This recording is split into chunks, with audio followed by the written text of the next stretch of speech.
Salut, c'est Nico, bienvenue sur cette nouvelle vidéo sur Amix Réflexion où aujourd'hui je vais te donner quelques conseils pour bien choisir ta tenue en motocross. Donc si ce n'est pas déjà fait, pense à t'abonner à notre chaîne YouTube en cliquant sur la petite cloche en bas à droite pour recevoir une notification à chaque nouvelle parution de vidéo et les recevoir en avant-première. Donc choisir une tenue, tu vas me dire, c'est assez simple, je fais ce que je veux, ce sont les goûts et les couleurs. Donc oui, effectivement, il faut choisir une tenue qui te plaît. Il y a quand même quelques petits détails techniques à faire attention. Donc dans cette vidéo, on va surtout parler du pantalon puisque c'est le plus important. Là, on se sert des tenues Kenny pour présenter cette vidéo, mais souvent, toutes les marques ont plusieurs gammes. Ça va du bas de gamme en passant par le milieu de gamme jusqu'au haut de gamme. Les prix varient entre 135 et 195 € chez Kenny. Je crois que le milieu de gamme est à 165 €.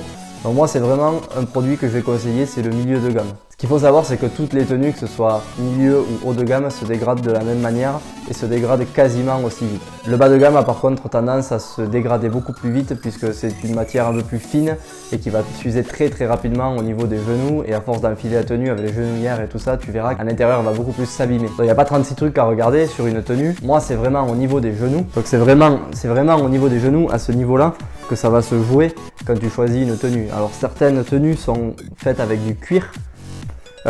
Moi j'ai eu une mauvaise expérience avec ça puisque le cuir avait tendance à sécher au lavage et il fallait l'entretenir.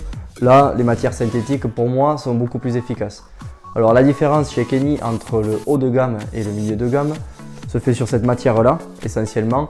Là on est sur du milieu de gamme, sur la gamme performance. Quand on prend un pantalon titanium haut de gamme, on se rend compte que la matière est un peu plus élastique et un peu plus épaisse. Voilà, comme je le disais tout à l'heure, ça se joue pas à grand chose. Pour moi, sur une saison, je vais user aussi vite le haut de gamme que le milieu de gamme. Les avantages que tu vas trouver sur un haut de gamme se jouent sur des petits détails comme les poches par exemple. Pour un enduriste comme moi, ça peut être pratique. Et éventuellement quelques renforts de protection supplémentaires.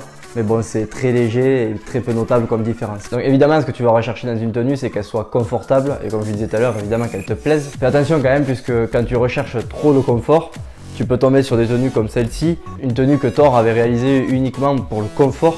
Alors là, il n'y a pas à dire, au niveau de la légèreté du confort, c'était le top. Par contre, on peut voir que au bout de 6 mois déjà, la tenue avait pas mal ramassé. Sur les moindres chutes, on aperçoit pas mal de trous. Donc voilà, c'était vraiment une tenue dans laquelle j'étais bien, mais qui n'était pas du tout faite pour durer une saison complète. Après, comment choisir une tenue? Au niveau de la taille, c'est assez simple. Bon, toutes les tailles, c'est comme quand tu vas essayer des jeans ou des survêtements. Il suffit juste que tu sois vigilant au niveau des genoux, parce que en fonction du type de genouillère que tu auras plus ou moins du mal à rentrer ta tenue. Voilà, donc à résumer, pour choisir un pantalon, il faut que tu choisisses un pantalon qui te plaît, esthétiquement évidemment, mais surtout, il faut voir l'utilisation que tu vas en faire. On peut faire une petite parenthèse sur les maillots aussi dans cette vidéo. Honnêtement, tous les maillots se valent. Après voilà, forcément le haut de gamme vaudra bien plus cher que le milieu de gamme ou le bas de gamme.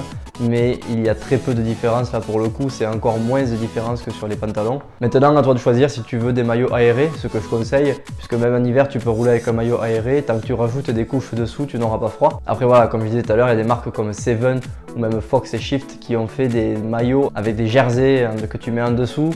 Le problème là, c'est qu'en prix, tu dépasses un petit peu les bornes puisque tu vas payer ça quasiment le prix de 2 maillots. Et pour fermer la parenthèse sur les maillots, surtout s'il te plaît, ne mets pas un maillot différent du pantalon. C'est une loi qui est sortie au tout début du motocross et c'est formellement interdit. Voilà, si cette vidéo t'a plu, n'hésite pas à la partager avec tes amis, surtout ceux qui ont besoin d'acheter une tenue dans les prochains jours. N'oublions pas que la tenue fera ton style, mais petit clin d'œil à mon ami Blaise qui t'a préparé une vidéo que tu retrouveras dans la description et que tu pourras recevoir directement dans ta boîte mail. L'habit ne fait pas le moine et Blaise te donne quelques conseils pour améliorer ton pilotage. A plus sur Amix Réflexion. Salut!